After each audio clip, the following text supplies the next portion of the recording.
$7:12 on this Wednesday, midway through BT Bloggers Week. Today's special guest, our in-studio blogger, Carlin Johnston, otherwise known as the Kitchen Magpie.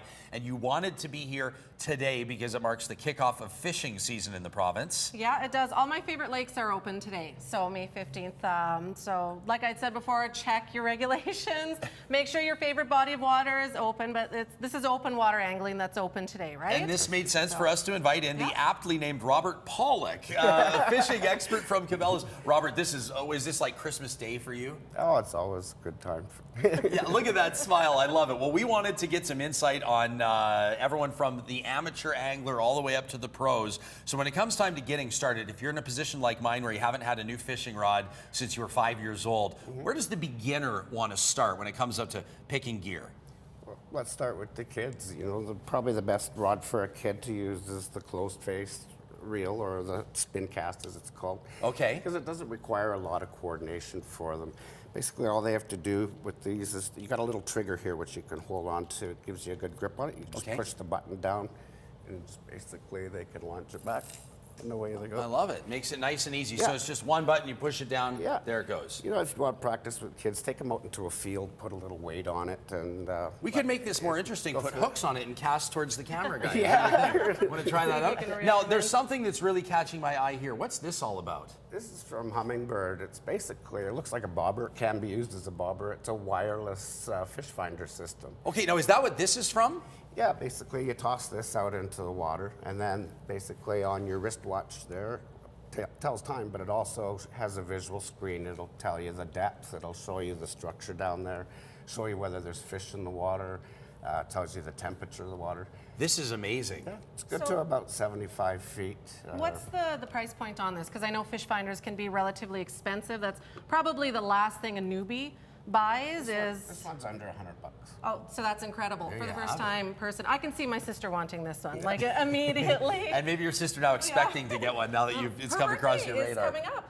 Oh, I hope she's not watching this morning. She probably is. No, okay, Robert, so say somebody here is going to be fishing even within the city limits on the North Saskatchewan River or some of the trout ponds around. They're going to have to pick their lures. Yeah. So how do you know where to look? I mean, what's the right choice? Well, it doesn't have to be, fish doesn't have to be expensive. You can start out really basically. On the North Saskatchewan River, probably one of the most common fish people are going for are the pike and the walleye. Goldeye is very popular.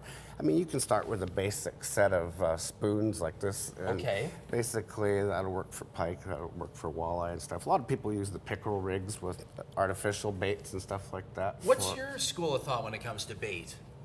Oh, to bait. Check your regulations, because there's lots of regulations on that. I use a lot of bait while ice fishing. Okay. Because other than like banging spoons off the bottom for pike, there's not much you can actually do other than hang bait in the water. Okay, because like I'm very unfamiliar with this. So Robert, if I'm of the thinking that all I do is tie a worm or use some cheese on a hook, is a guy like you just going to go, oh, That still works. Does it still work? Yeah, the corn and the marshmallows.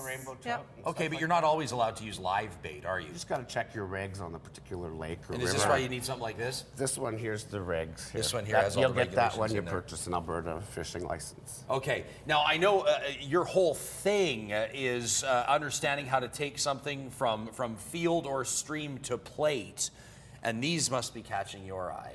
They do, especially for today, because they look relatively simple. It seals up, so you can put this in your tackle box, and you need water, milk, or beaten egg. You almost always have a bottle of water on you when you're fishing. So you moisten the fish, and then you batter it up, and I'm going to use one later. That's a garlic seasoning. Robert, do you have a favorite of these? I mean, people must come in here and try them all out. Have you done that? Actually done your in-the-field research? I've tried the Italian. Italian's really good. Yeah. And what fish would that one go with? Because like we had talked about the oregano and that, probably not good for an oily fish like whitefish. What would that go with? We've used, it's really good for walleye. It's good on pike. You know, if you got a pike out of cold water and stuff like that, it tastes really good on those Okay, types. well, I've got to go to break here, but I want to give you a chance to reveal and really upset the fishermen here. Reveal a great fishing spot that most people might not know about. Okay. Sounds good. Oh, right now? Yeah. Oh, okay. Little lake I like to go to is just north of Wabamun, actually. It's called East Pit Lake. It's, East Pit Lake. Yeah, it's a reclaimed coal mine. They flooded it and stocked it with trout. Not a lot of people know about it. There's some good-sized trout in there. There you have it. I didn't think you'd actually reveal that, Robert. Thanks for joining us. Are you surprised? Thanks so much. I didn't know about that one either, so I'm going to have to check it out. Well, there you have it. That's why you got to watch BT. Carlin will be taking one of these. She's going to make her choice, and we'll head into the BT kitchen in the 8 o'clock hour as BT Bloggers Week continues with the Kitchen Magpie. Thanks for being here, Robert. Of course, from Cabela's. You can find out more what they do at Cabela's under the Inside BT link on our website. We're right back after this at 7:18 Wednesday morning.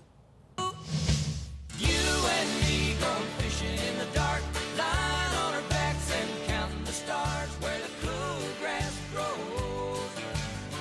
Hi there. Today on our show, advice from two straight shooters, Judge Judy's wise counsel on living together with benefits but without marriage, what everyone needs to know about the big legal headaches that can create. Then Chris Powell, his body of work is about our bodies and how we can keep them healthy and strong. And he insists that carbs are not the enemy. Two great guests, two great topics, all on the next Katie. Hope to see you then.